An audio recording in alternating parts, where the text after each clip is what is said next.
My name is Marcus Bohr. I'm a locum GP in the northwest of England. And I want to talk about Wi-Fi today and why we need it. And I've also done some research into how much Wi-Fi availability there is in the NHS. So I'm a locum GP. I'm a bit of a wannabe coder. I work mainly in clinical work, but I also do some medical director work for a software company. I'm one of the directors of OpenGPSOC, which was something we launched 2 years ago here, which was about driving open source change in the NHS. And since then, we now have an NHS England open source, and a lot of the landscape has changed. When we were here 2 years ago, we just sounded as though we were a bit drunk, and now we've had a lot of open source change, a lot of sort of favourable movement towards open source, and a lot more of a acceptance that it's got a place. Clinically, I work in dermatology, prison, hospice medicine, and in a previous life, I was an emergency physician, and before that, I was an anaesthetist. So I've got a broad perspective of NHS work, both in and out of hospital, and some community work and all kinds of stuff. In 2013, I was on the NHS Hack Day mailing list, and we were having a discussion about various things people had written that were very cool, all kinds of apps and platforms and portals that people wanted to use. And a number of them were absolutely dependent on the presence of ubiquitous Wi-Fi. And the people who had developed these things didn't know that there isn't ubiquitous Wi-Fi. And so there was a little bit of a discussion going on. So, well, the people who want to make these apps were quite laudably producing them, but the seeds of its own destruction were already there. As in, it's never going to catch on if there isn't already ubiquitous Wi-Fi to do the thing. So an example of one of those apps was an app that allowed the on-call doctor to be tracked around the hospital using pings from the Wi-Fi network. And it worked great when we tested it at NHS Hack Day, but it wouldn't have worked in a hospital because they just don't have the Wi-Fi networks. So that was 2013.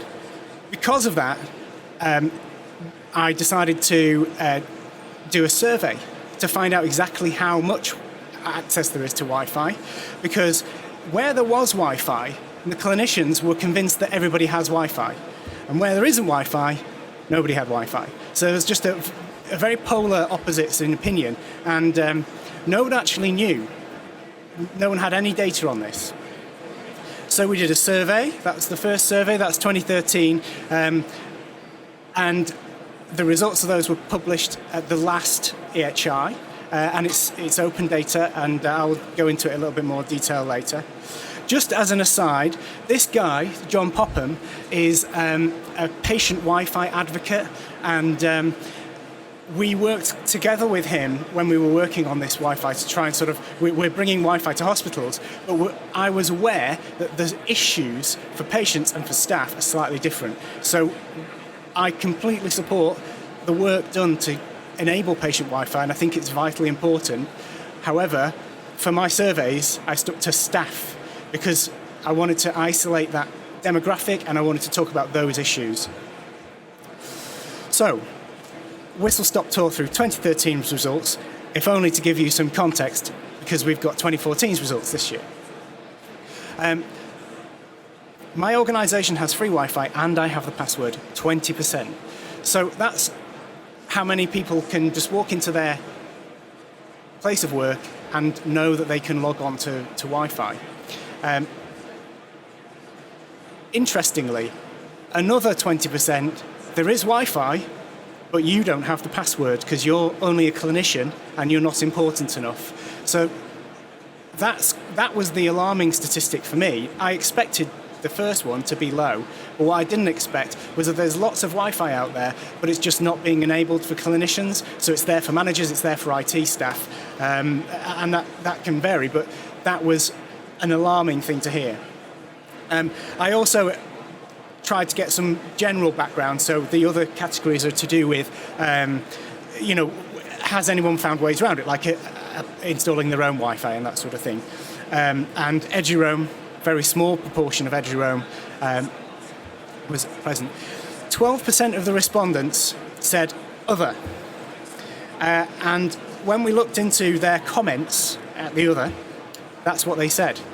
It's Wi-Fi for managers and IT staff only, which was, again, very alarming and upsetting. The main issue is, why do clinicians need Wi-Fi? And it's this. We want access to good quality knowledge resources at the point of care.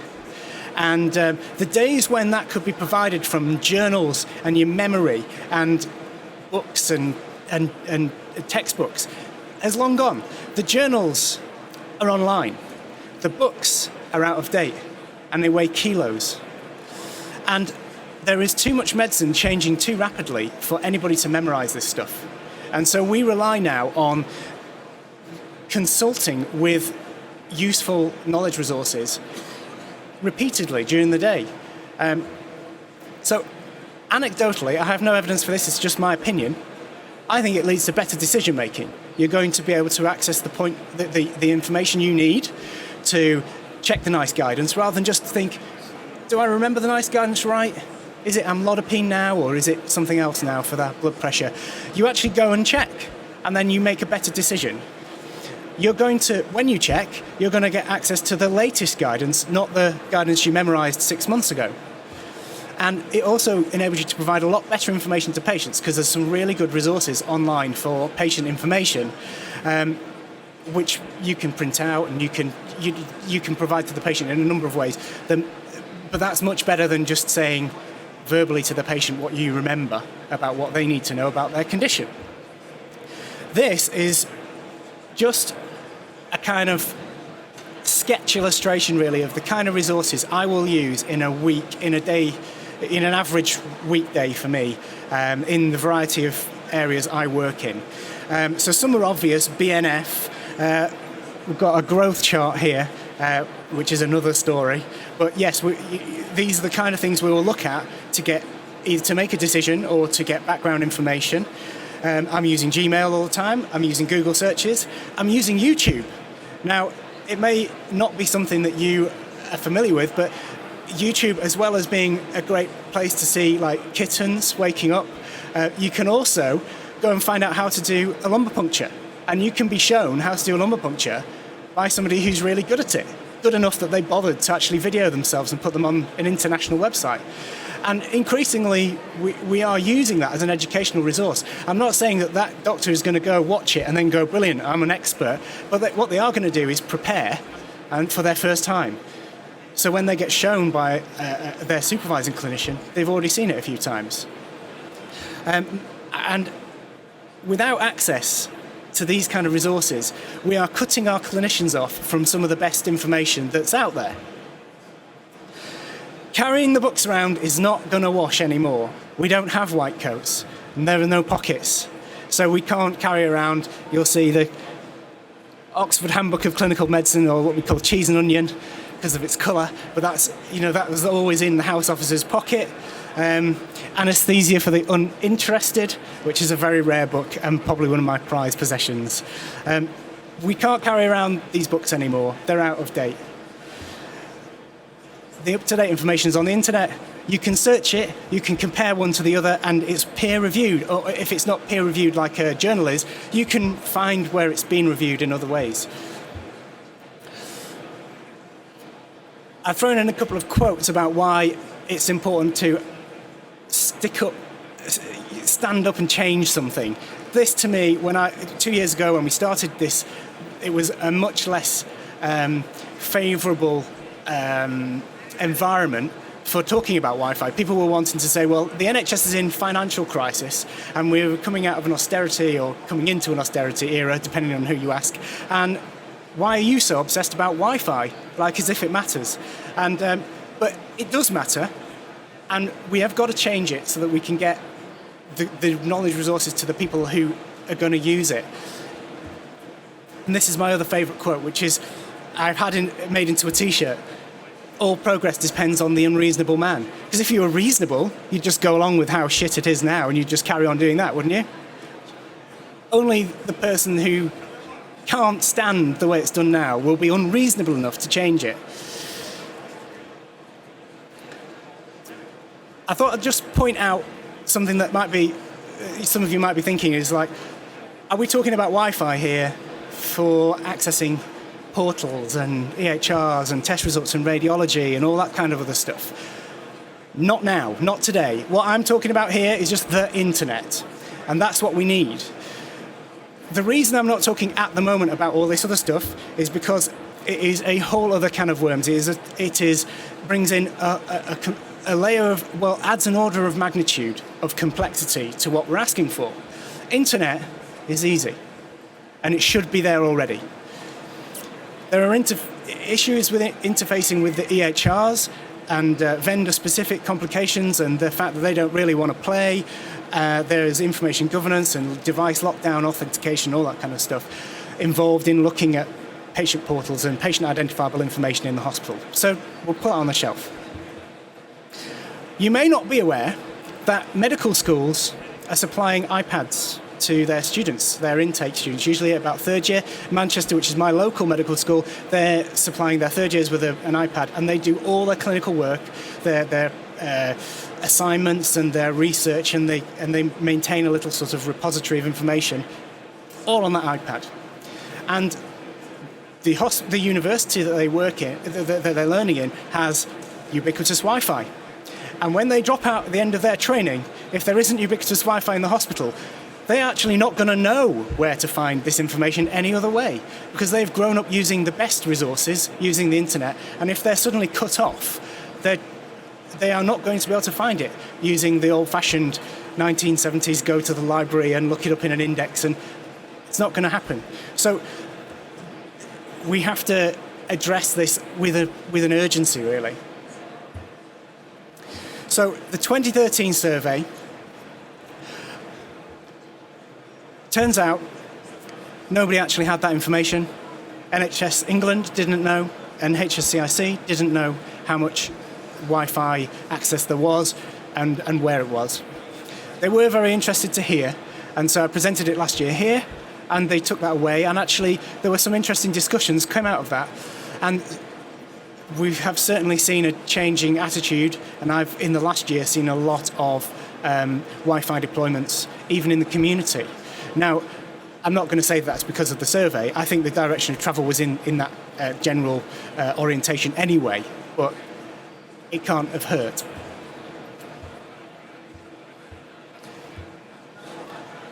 So this year, I was supported by EHI to repeat the survey and to try and make it better.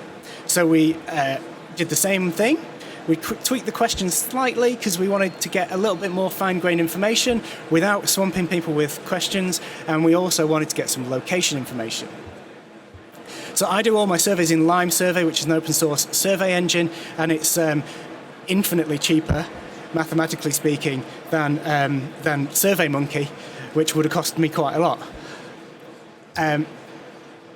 We had to compromise between making a simple survey and making one that would be sort of comprehensive and perfect. So when you drill down into the data, there are always some questions that are left unanswered, but the headline figures are very straightforward.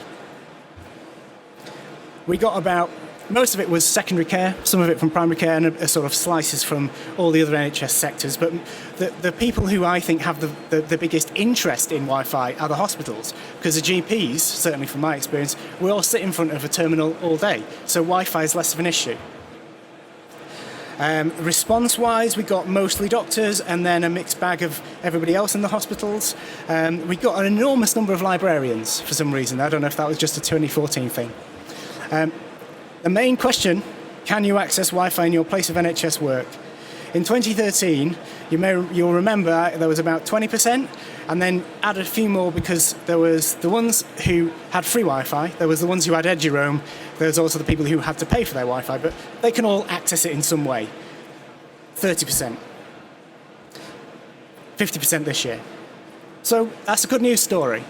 So there's a general trend going the right direction, and so nice to be able to track that, and it'd be interesting to see what happens in years to come. We want to reinforce that, and part of reinforcing that is actually just explaining why.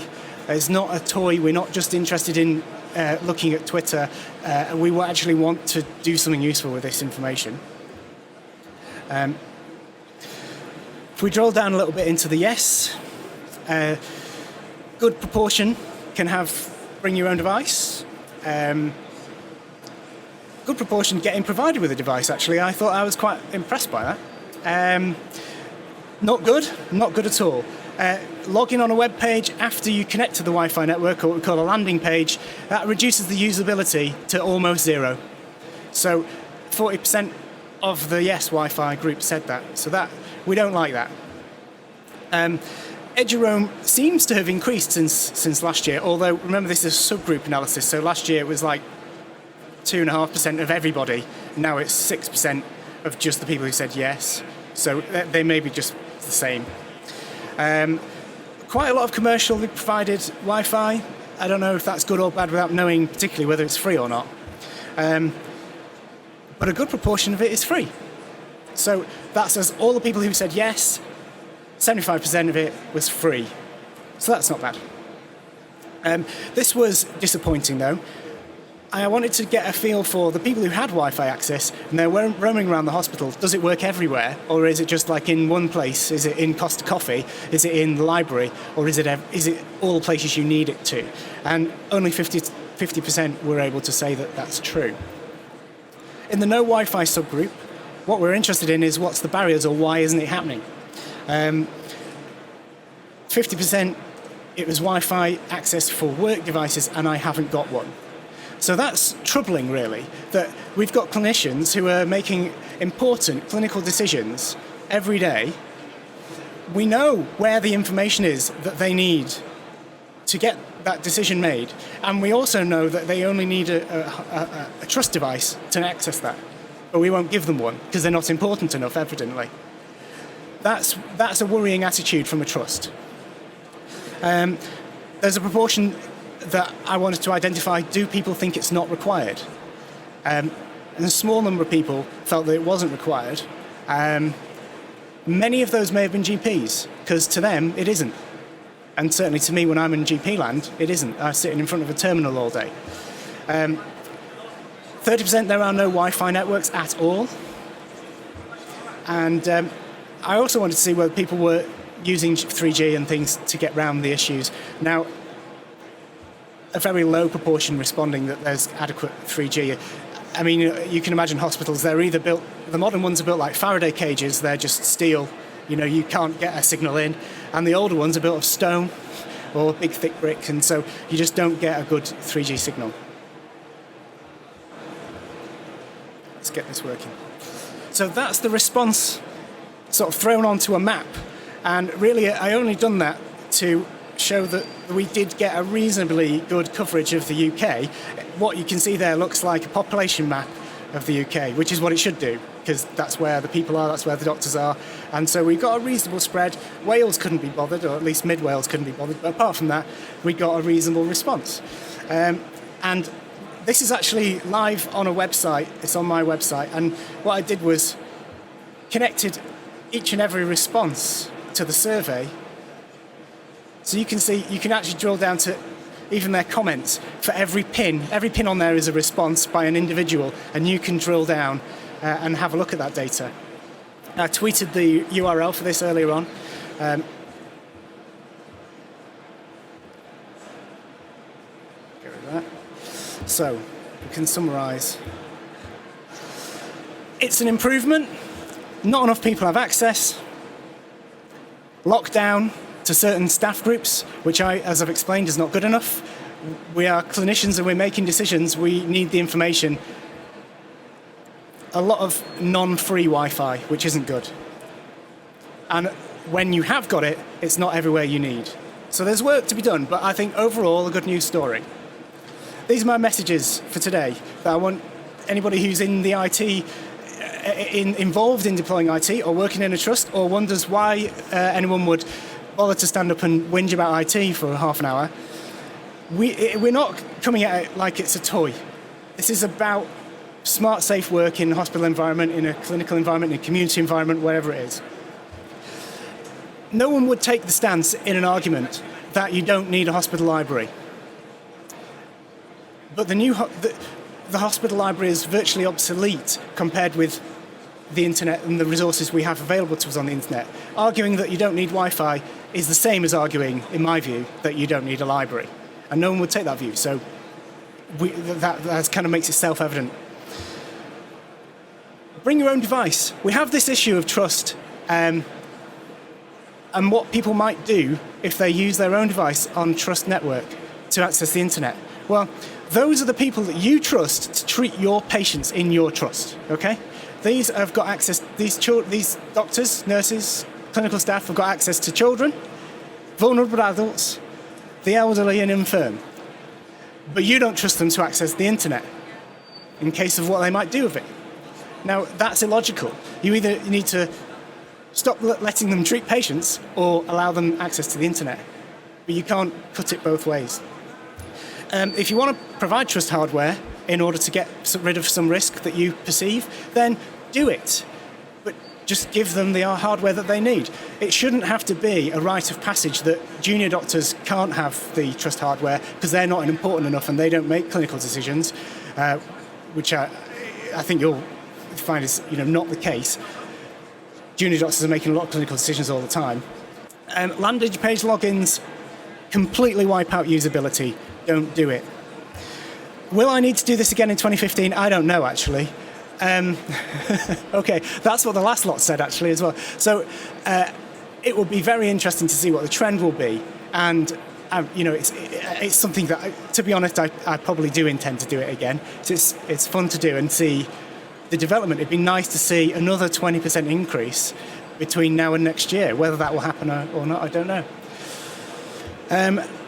I've got some other axes to grind that if I didn't do this, I would do those. Semi-arbitrary web filtering, which is a real problem for clinicians because we want to go to, a good example, YouTube, often blocked by trusts. What's blocked in one trust is considered okay in another trust and vice versa. So that proves that there is no logical approach to this. I understand that you might not want people to be accessing the dark web from the NHS, but we have to have some trust, and it goes back to that BYOD point about you trust them to treat the patients, and yet you don't trust them to access the internet.